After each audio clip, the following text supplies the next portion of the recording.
All right, well, we are like a minute early, but we'll go ahead and get started because I imagine it will be pretty light today, and this wraps us up. In most of today's session, we're only really going to talk about one saint today, and most of today is going to be just some reflection and questions on kind of all that we've talked about, because y'all that are here have been to almost all of these, and so I actually did go back. I'm saving this for a future slide, but I went back and counted how many saints we went through, and it turns out it's a lot, actually. We went through quite a bit.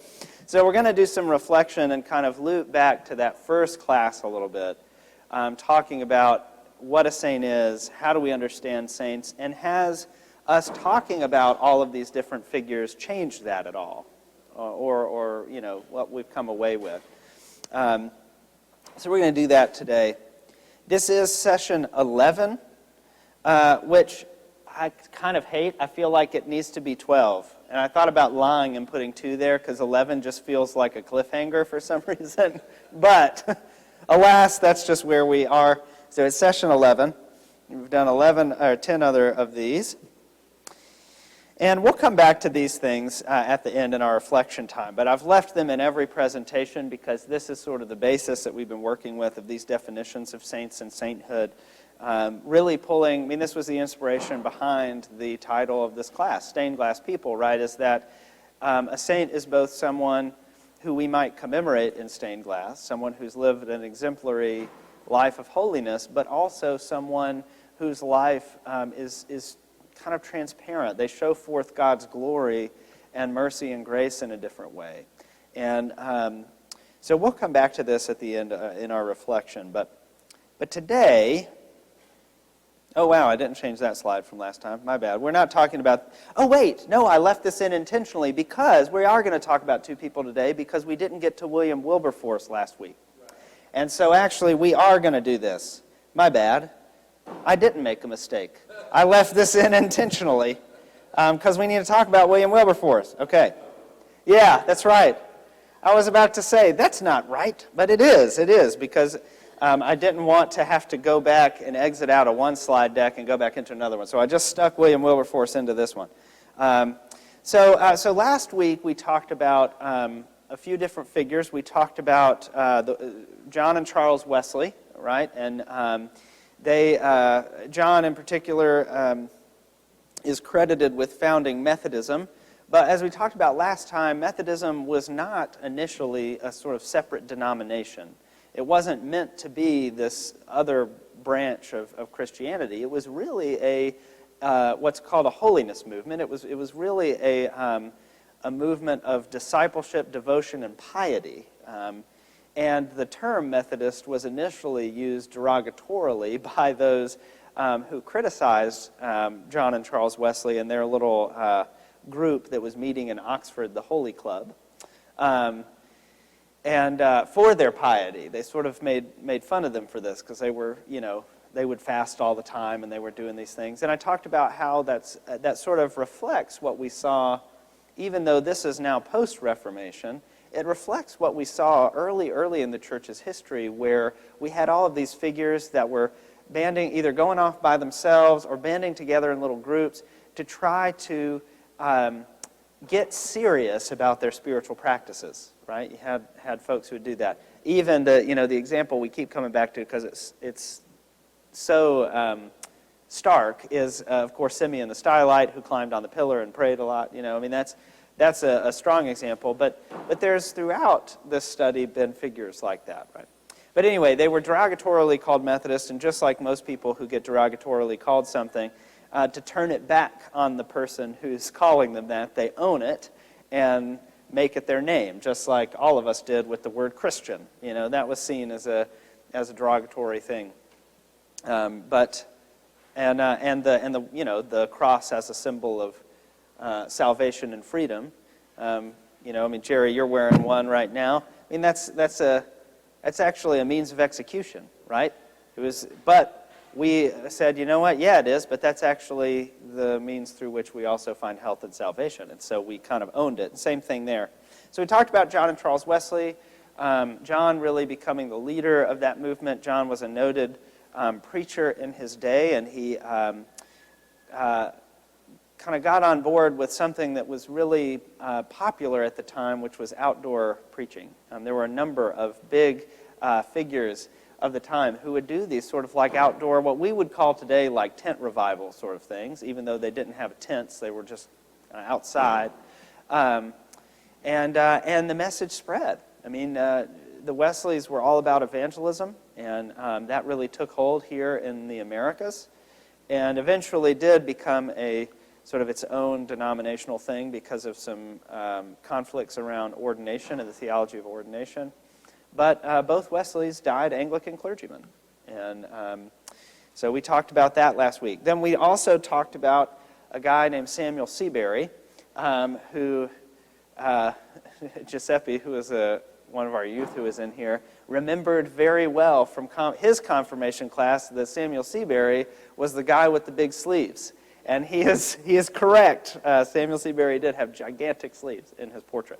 But that wasn't all Samuel Seabury did. Samuel Seabury, of course, was the first bishop in the Episcopal Church and the second presiding bishop of the Episcopal Church. And we talked about how he's an interesting figure because he initially is a loyalist during the time of the Revolutionary War. So he wasn't a revolutionary. And yet, after the war happens, sticks around and just kind of is fine with it. But he actually wrote some letters, anonymous letters that were published under the pen name A.W. Farmer, that provoked responses from Alexander Hamilton, which is how he ends up in the musical Hamilton. Okay, so Samuel Seabury is a very interesting figure, and turns out to be pretty influential, not just because he was the first bishop here, et cetera, but because the way he became bishop, if you remember, was by going to Scotland and by getting ordained bishop there. And the Scottish Episcopalians retained certain parts of the liturgy in their prayer book that were not in the English prayer book. And because of that, we have those parts in our prayer book now. And those are pretty important parts, like what we call the epiclesis, which is where we invoke the Holy Spirit upon the bread and the wine at communion. And we ask that the Holy Spirit, in various ways, various language, depending on the Eucharistic prayer, come upon these gifts, that they may be for us the body and blood of our Lord Jesus Christ, et cetera, as well as, I believe, the words of institution. There's a couple of big pieces of our liturgy that are there primarily because of Seabury's influence.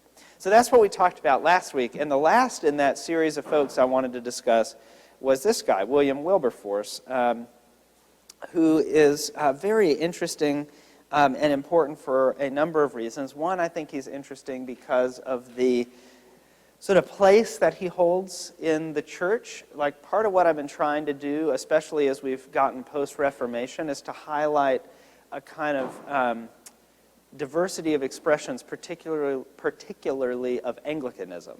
Okay, so we've talked a bit about people who held different churchmanships within Anglicanism, and William Wilberforce is one of those people because he was an English evangelical at the time, which meant something slightly different than the connotations it has for us in contemporary America. But okay, so a little bit about Wilberforce. He was born in Yorkshire in 1759.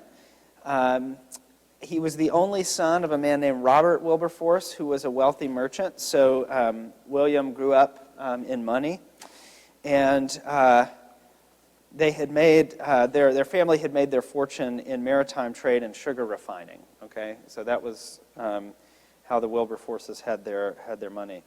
His father died in 1768, and while Wilberforce was still very young, he was born in 1759, so this was about less than a decade into his life, his dad dies, and this caused significant changes in William's living arrangements.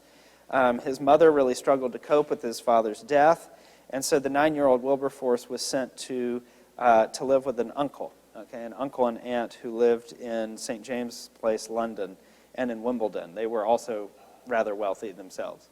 And still to this day, if you live probably in those addresses, you would be wealthy as well. That still holds true today. But at that time, it wasn't a part of London as it is now. It was about 7 miles southwest of London, so it was sort of considered outside of the city.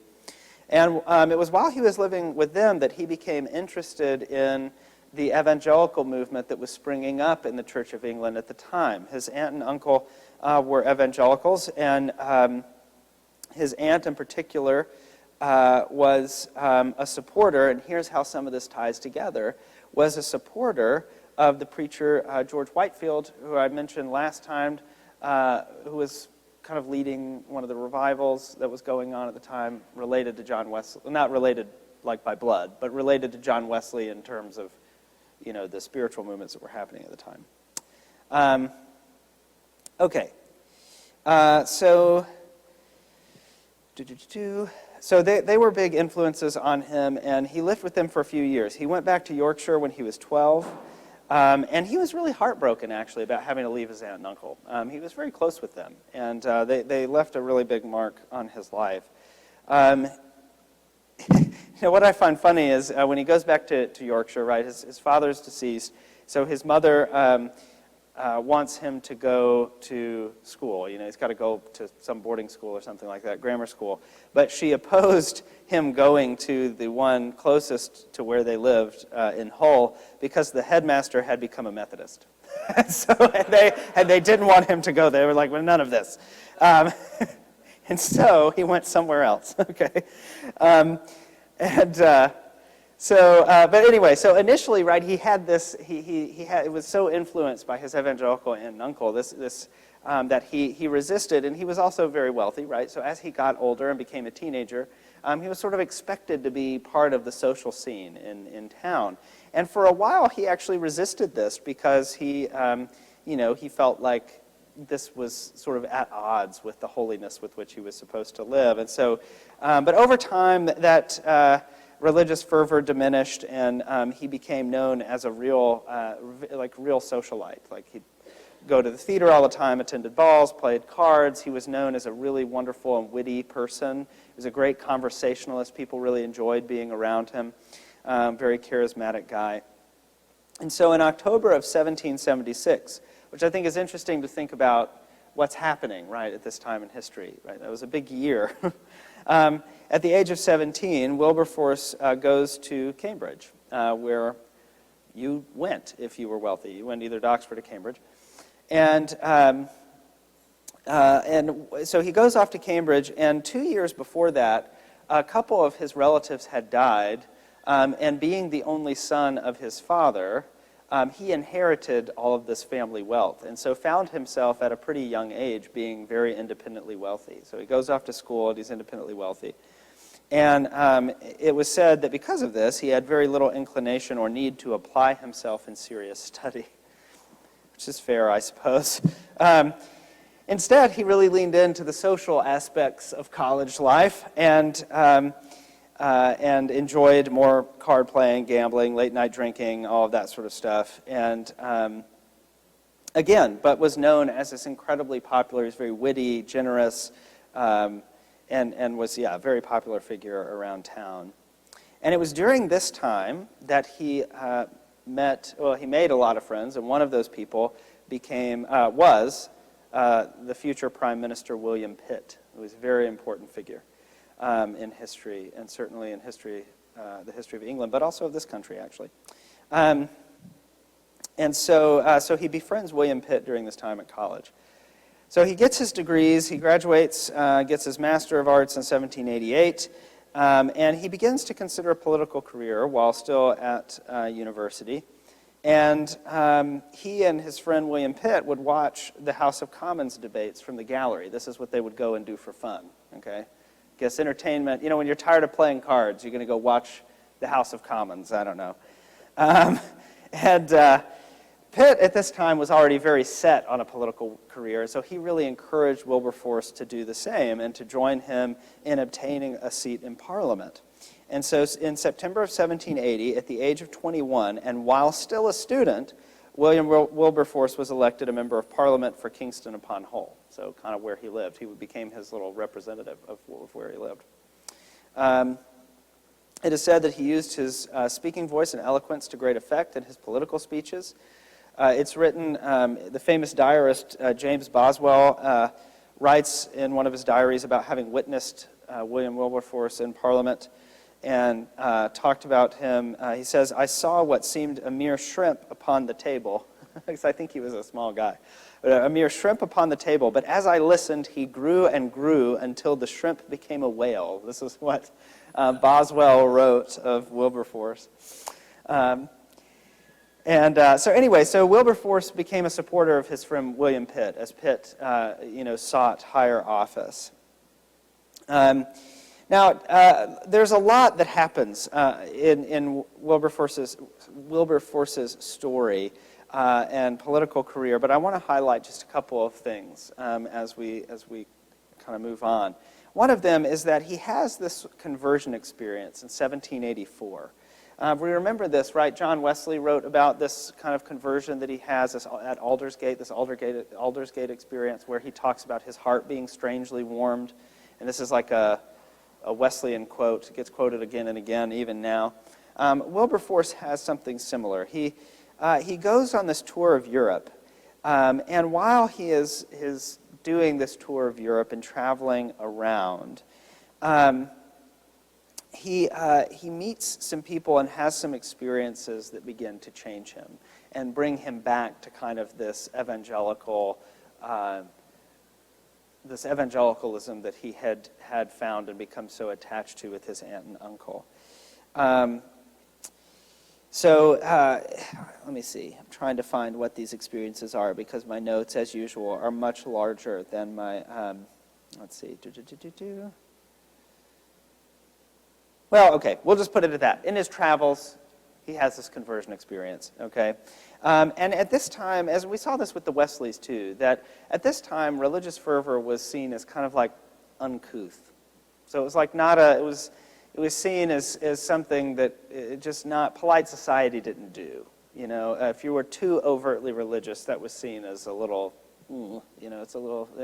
So it was sort of a social transgression. It was stigmatized in polite society, and so this causes a little bit of tension in some of Wilberforce's circles. But he joins up with this group of folks in Clapham in London called the Clapham sect, is what they come to be known as in history, who were a group of evangelicals who were seeking social reform. And as Wilberforce continues in his political career, one of the things that he begins to take on is the slave trade and the abolishment of the slave trade. Now, this happens in sort of two steps. The first was abolishing the trade itself.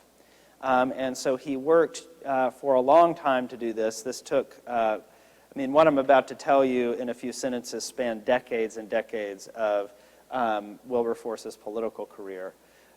He worked to abolish the slave trade, which happened in 1783, I believe. Did I put that in here? Oh, I really should have put that in a bullet point. That was not great. But I think that happened in 1783. The slave trade was abolished. And then, after that, wait, hold on, I found it. Oh, just kidding, no, 1807. 1807 was the Slave Trade Act. Finally received, yes. So that ended the slave trade, okay, but the abolishment of slavery itself, the actual practice, was not ended until 30 years later, almost, with the Slavery Abolition Act, which was passed in 1834, and it was passed 1 month after Wilberforce died. Okay, and so he worked his literally entire life for that, and finally it passed. It did.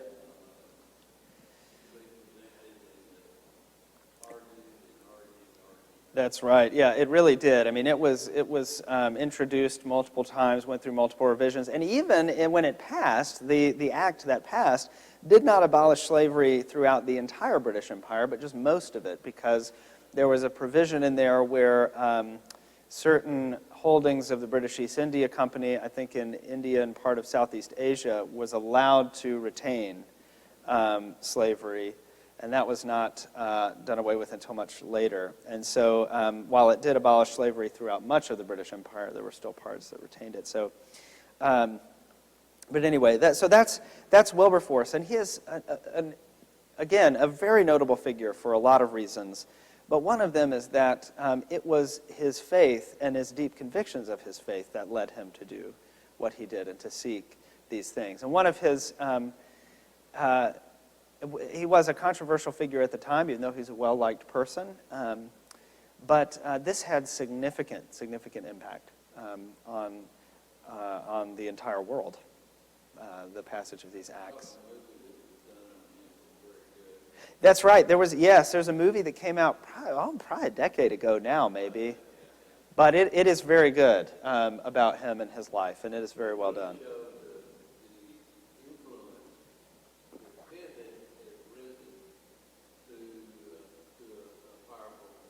Mm-hmm. Yes. Not openly, but mm-hmm. Yeah, I mean, it really is. Wilberforce's story is interesting for so many reasons. One, because of how notable the passage of these Acts is, but also the ways in which it is an example of someone who was born into utmost privilege, right? But used their power and influence to be able to advocate for the most marginal. I mean, you can't get much more marginalized than being enslaved. I can't think of a way you could be more marginalized than that, right? So,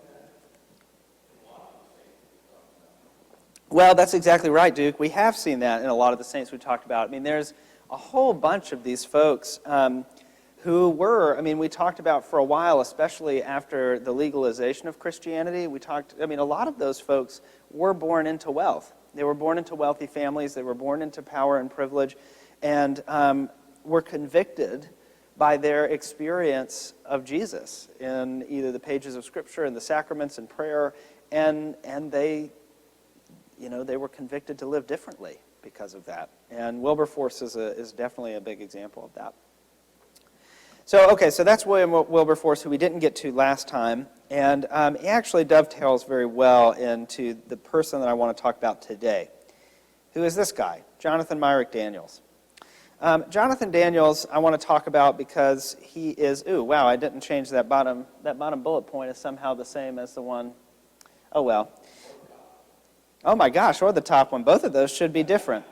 Jonathan Daniels did not live in 1759, as evidenced by this photograph. Jonathan Daniels was born in 1939. Okay, and is an incredibly important figure in the history of the Episcopal Church. And I don't think he really gets talked about enough, although in recent years, mostly due to the amplification of a pilgrimage that happens every year, which I'll talk about a little bit later, that he's gotten a little more airtime. But I wanted to pick someone who is recent and who is a little closer to home in our actual denomination, okay? And so I want to talk about Jonathan Daniels. The other reason I want to talk about Jonathan Daniels is that the convictions of his faith lead him to similar conclusions to Wilberforce, but in a more contemporary context. And two,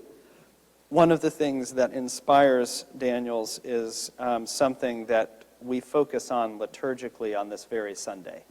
Okay, so I'll talk about that in a second. So Daniels was born in Keene, New Hampshire in 1939.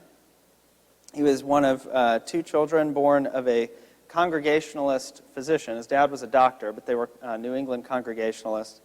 And when he was in high school, he had this really bad fall, and he was in the hospital for a while recovering. And this time in the hospital provided this time for reflection on his life.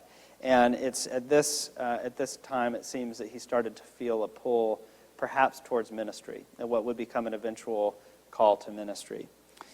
He joined the Episcopal Church in late adolescence, early adulthood, and like I said, at this point was seriously considering trying to pursue the priesthood as a vocation.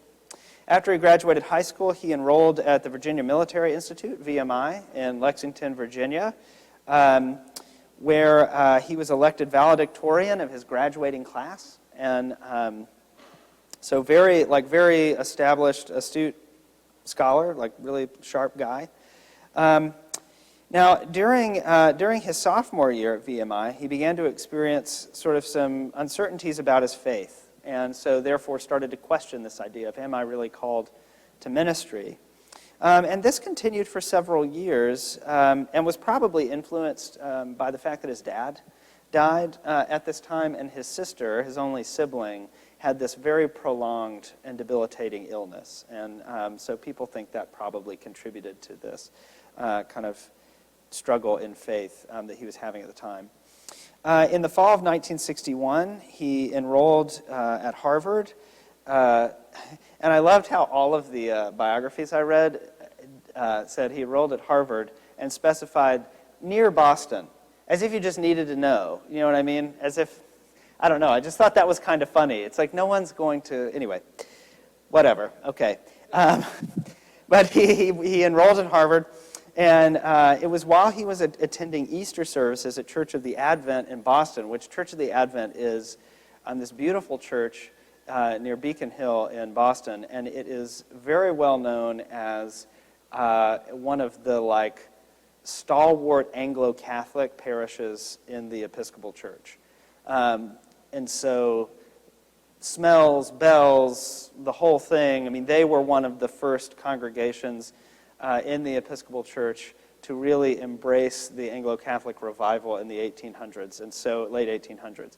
And so, so that's kind of the liturgical environment in which he's experiencing this, this conversion experience. So unlike Wilberforce and the Wesleys, who had this kind of evangelical conversion experience, Daniels is having a similar thing in the context of an Anglo-Catholic worship service at Easter. Okay, so trying to bring that out. But anyway, so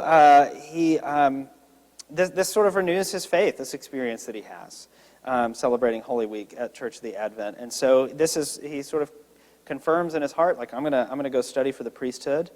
And he enrolls at the Episcopal Theological Seminary, which it's now not in Cambridge, Massachusetts, but it was until about a decade ago located, I mean, basically on Harvard's campus. It was just not far at all from there. So he enrolls in seminary in the fall of 1963, expecting to graduate in 3 years in the spring of 66. Okay. But in March of 1965, Martin Luther King Jr. Issues a call. He issues a call to ministers across the country, and in particular to students, to join him in Selma for a march to the Capitol in Montgomery, right? The march from Selma to Montgomery. And news of this call reaches the campus of Episcopal Theological Seminary in March, on the 8th of March. Although I will say that some of the things I looked at, the dates seemed a little confused, but that I think is early March is when Daniels gets this news. And it was during evening prayer while at the chapel that Jonathan Daniels feels this incredible sense and conviction that he needs to go and answer this call issued by Martin Luther King Jr. And how this ties in to today is that what stirred in his spirit that call was the recitation of the Magnificat, Mary's song, which is a canticle that's said almost every evening in evening prayer. I mean, you could say it every evening in evening prayer, but which is highlighted especially on the third Sunday of Advent every year, and we are saying it this Sunday as in place of our psalm. And he writes in his journal, he says, "My soul doth magnify the Lord, and my spirit hath rejoiced in God my Savior," which is, of course, how it begins. And he says, "I had come to evening prayer as usual that night, and as usual I was singing the Magnificat with the special love and reverence that I have always felt for Mary's glad song, that he hath showed strength with his arm. And as the lovely hymn of the God-bearer continued, I found myself peculiarly alert, suddenly straining toward the decisive, luminous, spirit-filled moment that would, in retrospect, remind me of others, particularly a moment at Easter 3 years ago." So he references this kind of Easter conversion that he has at Church of the Advent. And then he writes, "Then it came, that he hath put down the mighty from their seat, and hath exalted the humble and meek. He hath filled the hungry with good things. I knew then," he writes, "that I had to go to Selma. The virgin song was to grow more and more dear in the weeks ahead." And so he was stirred by this. I mean, this is what motivated him to go. And so he and a few others left on a Thursday, bound for Selma, Alabama, intending to stay only a weekend. Okay, this is what they had gone to go do. But he and a friend of his missed the bus back, and because they missed the bus back to Boston, they started to reflect on how it was that there were so many people coming in and out, and how that transience, that bothered them in the midst of this movement for civil rights. And they felt convicted that they really needed to stay longer and build true relationships. Oh, man. Okay, come on. All right. Maybe we don't really exist. I don't know. But to build true relationships with people there, that it felt sort of like there we go. Thanks, Duke. But it felt kind of like, what stake do we really have in this if we're just popping down for a weekend to show up at a march with some signs and then we just go back home? And so what turns out, or started as them missing the bus, turns into them staying. And they wrote to the seminary, told them this is what they were doing, and they would travel back to take their exams, but then they came right back down to Alabama. And Jonathan was a part of a number of civil rights marches. He writes about, for instance, in one of his diary entries, he writes about encountering a line of policemen in Selma. He writes, "After a week-long rain-soaked vigil, we stood face-to-face with the Selma police. I stood for a change in the front rank, ankle-deep in an enormous puddle.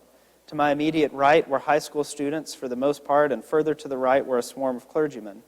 My end of the line surged forward at one point, led by an Episcopal priest whose temper was at combustion point. Thus, I found myself only inches from a young policeman. The air crackled with tension and open hostility." I mean, he's a beautiful writer as well. "Emma Jean, a sophomore in the Negro High School, called my name from behind. I reached back for her hand to bring her up to the front rank, but she did not see. Again, she asked me to come back. My determination had become infectiously savage, and I insisted that she come forward. I would not retreat. Again, I reached for her hand and pulled her forward. The young policeman spoke to me. 'You're dragging her through the puddle. You ought to be ashamed for treating a girl like that.' Flushing, because I'd forgotten the puddle, I snarled something at him about whose fault it really was, that managed to be both defensive and self-righteous. We matched baleful glances and then both looked away. And then came a moment of shattering internal quiet, in which I felt shame, indeed, and a kind of reluctant love for the young policeman. I apologized to Emma Jean, and then it occurred to me to apologize to him and to thank him. Though he looked away in contempt, I was not altogether sure I blamed him. I had received a blessing that I would not forget. Before long, the kids were singing. One of my friends asked the young policeman for his name, and his name was Charlie. When we sang for him, he blushed and then smiled in a truly sacramental mixture of embarrassment and pleasure and shyness. Soon the young policeman looked relaxed. We all lit cigarettes in a couple of instances from a common match, and small groups of kids and policemen clustered to joke or talk cautiously about the situation. It was thus a shock later to look across the rank at the clergymen and their opposites, who glared across a still unbroken wall in what appeared to be silent hatred. Had I been freely arranging the order for evening prayer that night, I think I might have followed the general confession directly with the general thanksgiving, he writes. It's just this really profound and beautiful reflection on these incredible tense moments and the humanity sort of at stake in the midst of all of it. Anyway, while he was in Selma, Daniels stayed. He lived with a family, a black family called the Wests. This is, well, actually, I don't think that's a picture of one of the West children. I think that's, no, that is. I think that's one of the daughters in the West family. And during the next months, he worked to help integrate the local Episcopal Church, which I happen to know is St. Paul's in Selma. That did not go well. I also happen to know that. And it was mixed. It was mixed. In May, Daniels returned to seminary to take his semester exams, and he passed all of them despite doing this in the midst of his studies. And so he returned to Alabama in July to continue his work. He helped to assemble a list of federal, state, and local agencies that could help provide assistance for the needy in the area. He helped to tutor children. He helped poor locals apply for aid. He worked to register voters. Because it was that August, on August 2nd, 1965, that the Voting Rights Act was passed. And so Daniels was helping to register voters. And then on August 14th, 1965, Daniels was one of a group of 29 people, including members of the Student Nonviolent Coordinating Committee, or SNCC, who were in a tiny little town called Fort Deposit in southern Alabama to do a sit-in or something at a white-only establishment. And all of them were arrested and were transported in a garbage truck to a jail in the nearby town of Hayneville, which is also a tiny town in the middle of southern Alabama. The police released 5 juvenile protesters the next day, but the rest of the group was held for 6 days there in Hayneville, the authorities refusing to accept bail for anyone. And so on August 20th, rather unexpectedly, everyone was released, but they were released without transport. So they were just sort of let out, and they were in the middle of this small town. They had no way of getting back to Fort Deposit. And so the group, and I've been to Hayneville because they do a pilgrimage here every year, put on by the Diocese of Alabama, Central Gulf Coast, and the Diocese of Atlanta sort of joined together to do this pilgrimage to Hayneville every year. And the buildings are all still there, though the jail is no longer the jail, and this convenience store they're about to walk to is no longer a convenience store. The structures are still there, and it's about basically around the corner. So they walk out of the jail, they go towards the town center to find a payphone, and so they can call someone to come pick them up and to get something to drink. And so they walk. It's Jonathan Daniels and 3 other people, a white Catholic priest who is with them, and then 2 black young women, Ruby Sales and, I can't remember the other one, but Ruby Sales is the famous one who is there, which you'll know why in a moment. So anyway, so they go to Varner's corner store, which is this little store there just off the square. And in the meantime, a guy named Tom Coleman, who was sort of this unpaid special deputy, essentially, was like playing checkers in the courthouse and hears that they're released. And so he grabs his shotgun and goes over there to threaten them and kind of bars them from buying anything in the store, and he's getting in their face, and they're trying to leave. Anyway, he threatens the group, and he points the gun at Ruby Sales, who at the time is 17. And Daniels pushes Sales down the kind of off, there's this kind of stoop thing, and he pushes her off the stoop, and Coleman fires and hits Jonathan Daniels in the chest at point-blank range with a shotgun blast, killing him instantly. The others in the group flee. They're running. Coleman turns, fires at them, hits the Catholic priest in the back, who suffered some injuries but goes on to be okay. And Daniels is laying there, dead. And upon learning of Daniels' murder, Martin Luther King Jr. Would state that one of the most heroic Christian deeds of which I've heard in my entire ministry, King says, was performed by Jonathan Daniels. This is a really significant event in the life of the civil rights movement. A grand jury does not indict Coleman for murder, of course, an all-white jury, and he actually doesn't really face any consequence for what he does. He goes on to live till he's about 90 and continues to work for the state, actually, works for like the, for the State Highway Department until he died at the age of 86 in 1997. Not long before Daniels died, he writes in his journal, he says, "I lost fear in the Black Belt." And the Black Belt is, a lot of people they misunderstand this about Alabama. There's a part of Alabama called the Black Belt, but people think it's a racialized thing, but it actually has nothing to do with race. It's the soil. There's a belt across Alabama that has really rich black soil, unlike the red clay that's in other parts of the Southeast. And so that's what the Black Belt means. It's not a racialized term. But I lost fear in the Black Belt when I began to know in my bones and sinews, Daniels writes, that I had been truly baptized into the Lord's death and resurrection. That in the only sense that really matters, I'm already dead, he writes, and my life is hid with Christ in God. I began to lose self-righteousness when I discovered the extent to which my behavior was motivated by worldly desires and by the self-seeking messianism of Yankee deliverance, he says. The point is simply, of course, that one's motives are usually mixed, and one had better know it, he writes. As Judy was his friend who got left off the bus. They didn't get it back on the bus. He says, as Judy and I said the daily offices day by day, we became more and more aware of the living reality of the invisible communion of saints, of the beloved community in Cambridge who were saying the daily office with us, of the ones gathered around a near-distant throne in heaven who blend with theirs our faltering songs of prayer and praise.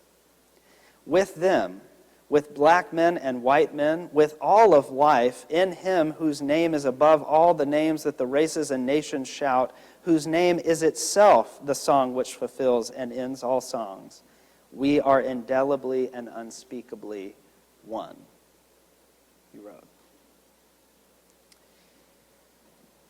And so I wanted to end with Daniels, again, for all the reasons I've mentioned, but also because I feel like he brings together a lot of what we have been talking about throughout these weeks.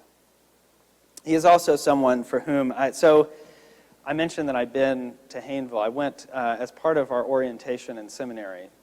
At Sewanee, this was part of our orientation process, as it happens in early August 14th every year. And so we went there, and we all gathered in the town square.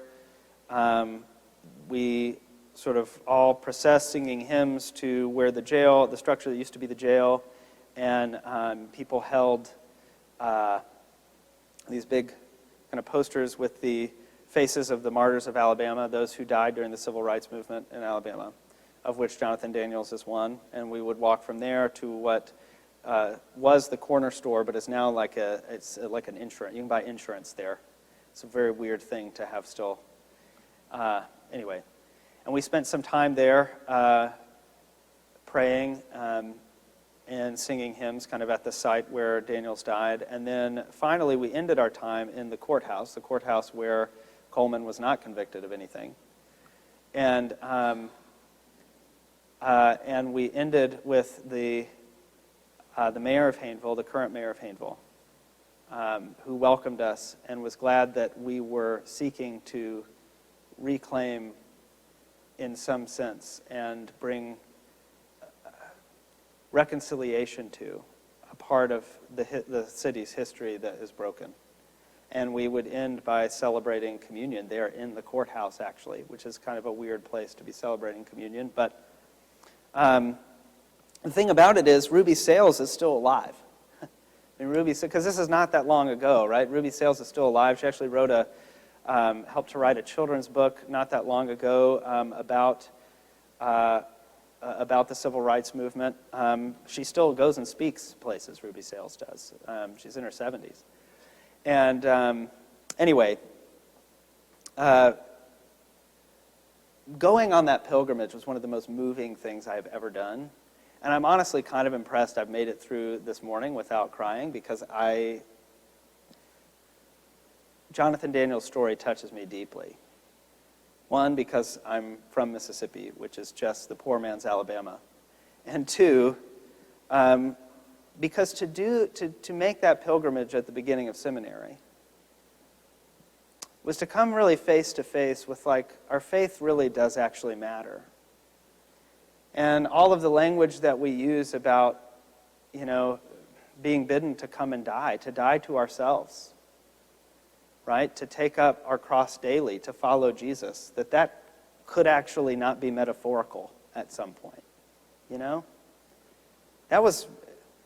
It messed me up in a good way, and still messes me up. And so anyway, and I see Jonathan Daniels, though his story comes a century later, or more than a century later, really, and in a different place, and motivated by a different spiritual experience in a different church. I see a lot of what animated William Wilberforce in Jonathan Daniels, right? So that brings us to the conclusion of our journey through all of these saints, and I want to take just a few minutes here at the end to talk about this. So I promised you that I had counted all of the saints that we've studied. I didn't plan it this way, but we studied exactly 48 saints. So kind of a nice little number, which is why I'm very irked that we have only 11 sessions, because it seems if we had 12 and 48, that would feel better, right? But anyway, now that doesn't count, though. If you remember the first session where we talked about saints, which was actually session 2, we talked about biblical saints. And we actually talked about like a whole bunch of people included in there that we didn't really address as individuals, right? So if you include those, we really talked about countless people, because we don't know how many the holy innocents are, for instance. We talked about them and that sort of thing. But 48 saints, that's a lot. And so I just wanted to throw out to all of you, what has stuck out to you? Has there been something that you've taken away or noticed? I mean, Duke, you mentioned a couple of things that have been threads throughout this, like folks who have, who were born into wealth or something like that, being convicted and using their power to help those without. I mean, that's been something that certainly has been through some of these. But what are some other things that have stuck out as we've talked about the saints? Oh, goodness. We need to pray for those saints in there.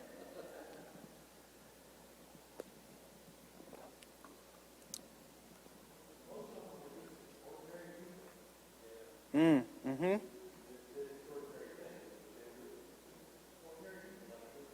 Yeah, they were ordinary people. I mean, and from the very beginning, right? I mean, the 12 called by the Sea of Galilee couldn't have been less remarkable, right? And yet, that's who Jesus called from the start. Yeah, no, I think that's very, very true. Is most of the saints we talked about, all of them were just ordinary people. Some of them were ordinary people who were born into different sort of circumstance, but they were all just normal people. Yeah, that's right. Anything else?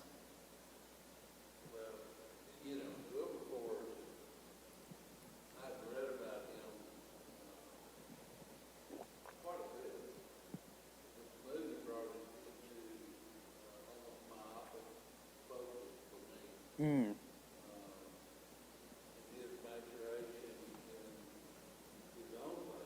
Mm.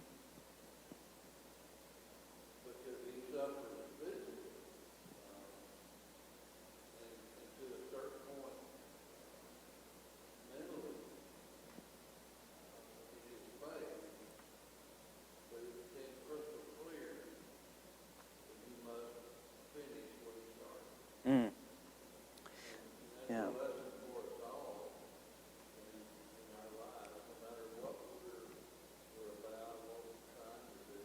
Mm.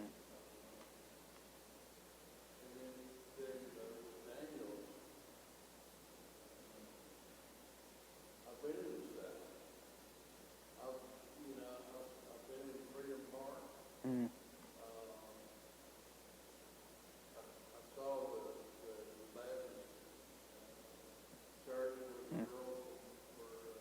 Mm-hmm.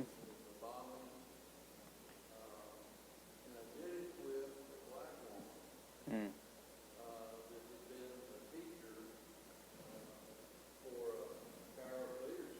Oh, wow. Yeah.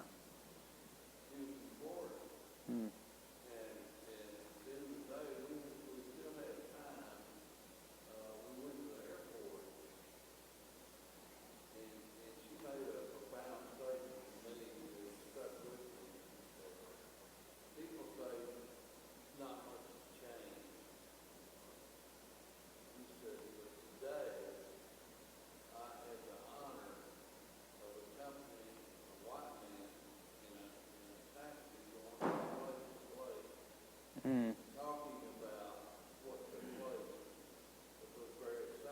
Mm-hmm.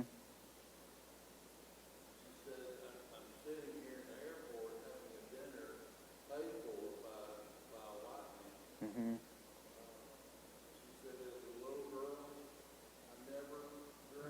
Mm, mm-hmm. Mm.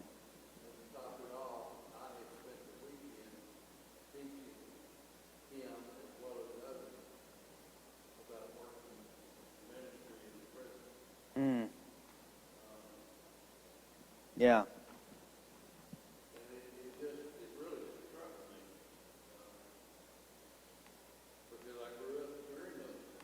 Mm-hmm. Yeah.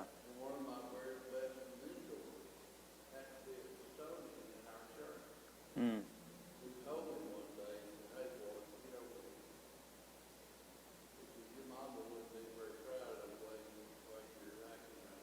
Mm. Mm. Mm. Mm-hmm.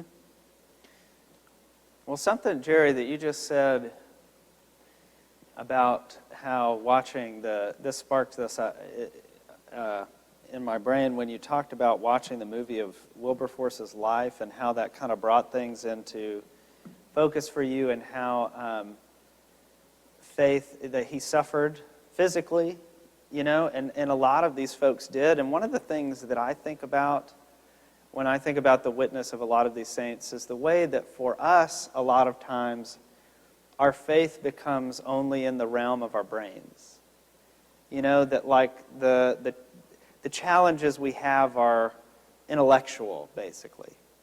And I think some of that, a little of that can be, because we talked about that the week we talked about the Reformers and how a lot of it was about ideas, really important ideas, like what you believe about communion and stuff like that. It's not unimportant, right? But I think we can, especially in a society of relative material comfort. It's easy, I think, for us as Christians to conceive of our faith as this sort of intellectual exercise only. That it's something that we wrestle with in our heads, maybe in our hearts, but we really mean metaphorically in our hearts. You know what I mean? It's like and it strikes me how embodied the faith of each of the saints really is.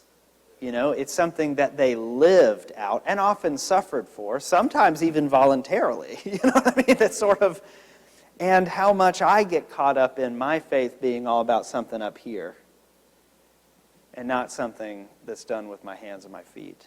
And yeah, that really sparked that thought for me. Well, look, I really appreciate y'all being here this morning. I appreciate y'all being here at any point during this class. It's been fun to explore the lives of all these folks with you, and pretty much all of these are up on our YouTube page if you want to go back and watch any of them. And if you're interested in anybody in particular that we've talked about, go and read more about them. I mean, there's a lot of good resources out there, and I think that our lives can and lives of faith can and are strengthened by the witness of others. I mean, I bring us back to that journal entry that Daniels wrote about becoming acutely and keenly aware of the communion of saints in the midst of his prayers and what he was doing at the time. And that journal entry that he wrote not long before he of course had no knowledge this was going to happen, but not long before his death. And so I leave that with us too, that we are surrounded by a great cloud of witnesses, and that every time we go in there to say our prayers together, they're there with us, and both saints past, present, and future. And it's a really incredible moment of the bending of time when we gather together to say our prayers and celebrate communion together. And so we're never by ourselves. We're never by ourselves in this journey, and I'm encouraged by that. I hope that y'all are encouraged by that and edified by that as well. So thank you. I'll end us in prayer, and then we will go. I got to go get ready for church. But I do want to say we will not be having Sunday school next week. I'll still be in here. I'm happy to hang out with you. But we won't be having this class next week. This was the last one of these. We'll pick up with some different things in the spring. We actually will start the new year with a whole lot of guests, actually, will kind of be joining us. We didn't really plan it this way, but it's kind of fallen in to place. So we're going to have a lot of guests joining us in this hour, one of which will be the bishop, or the bishop's visit, but we've got some other folks coming in. We've got Sarah has a composer coming in to talk with us about, and then they're going to do some of the pieces during church that day as well. I'm really excited about that. She's got a composer coming in early next week. So we've got some cool stuff happening. I've got a friend of mine who's an archaeologist from Israel who's going to come visit us and talk about sites in the Holy Land and places where Jesus walked and talked and taught, and that's going to be pretty cool. So much more interesting than me, okay, every single week. But we will be in here next week, just not talking about anything like this in particular, but I hope you'll join me then. And let us bow our heads in prayer.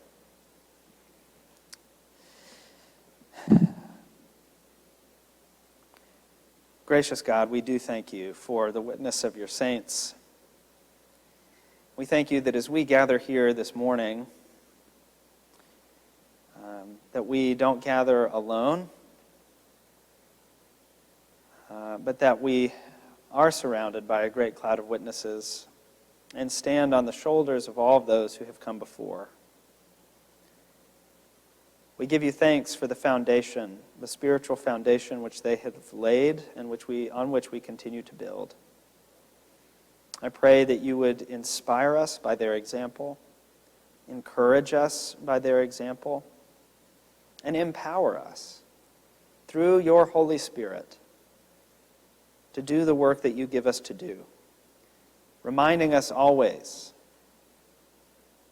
that even though we may feel that we are just ordinary, everyday people, that each of these saints were too, and that working in and through us, you do extraordinary things.